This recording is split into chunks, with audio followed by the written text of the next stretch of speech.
The Ferris wheel was first created when there was a need for an out-of-this-world center attraction at the Chicago Fair.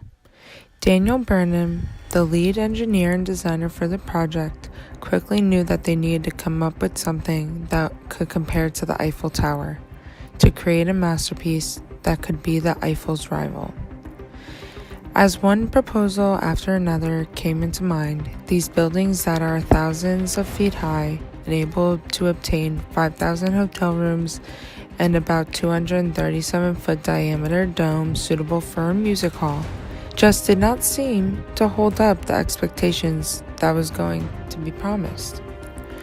Burnham still sought out to find an idea that would blow away everyone's mind, but it wasn't until a young engineer, George Washington Gale Ferris Jr., came into the picture that the Ferris wheel was actually created. Ferris was a very smart man.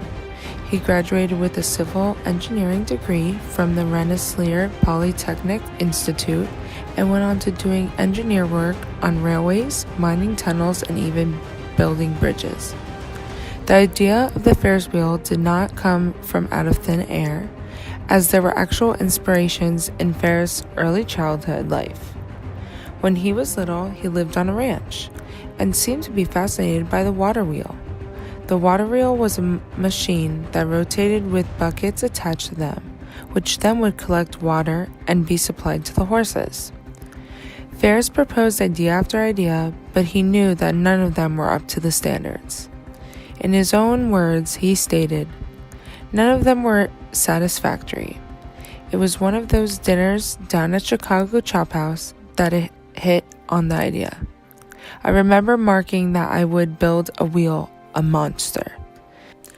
After numerous drawings and drafts of how this wheel could somehow rotate while humans sat inside, Ferris came to his conclusion draft. At first, it was not what the people wanted, as the directors approved and then disapproved, as no one knew as if this attraction would ever even turn. There had been findings of information from the early 17th century that contains information on a small wheel type ride for children in European countries like England, France, and Turkey, but nothing ever this large and tedious has been designed before. This wheel was something new for the people. At 250 feet in diameter, the Ferris wheel would be able to carry passengers in the rim while the rim itself was connected to an axle by a 2.5-inch rod. The wheel contained 36 cars that had about 40 seats plus some standing room, allowing 60 people per car. That means if all cars were all full when they opened, there will be about 2,160 passengers riding the wheel at once. The wheel could load up to 6 cars at a time, and there were only 6 stops needed.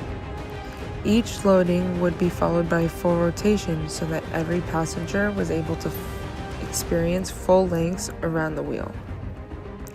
A wheel made out of metal this massive had never been attempted, so many people believed either it would tip over by the wind or by the number of people riding it. Ferris and the engineering team proved everyone wrong on June 21, 1893, when the wheel turned for the first time. Once up and running, the Ferris wheel was a hit at the fair. Up to 38,000 people would ride the wheel a day, and it was also noted that within the 19-week period, the wheel rotated nearly 10,000 times.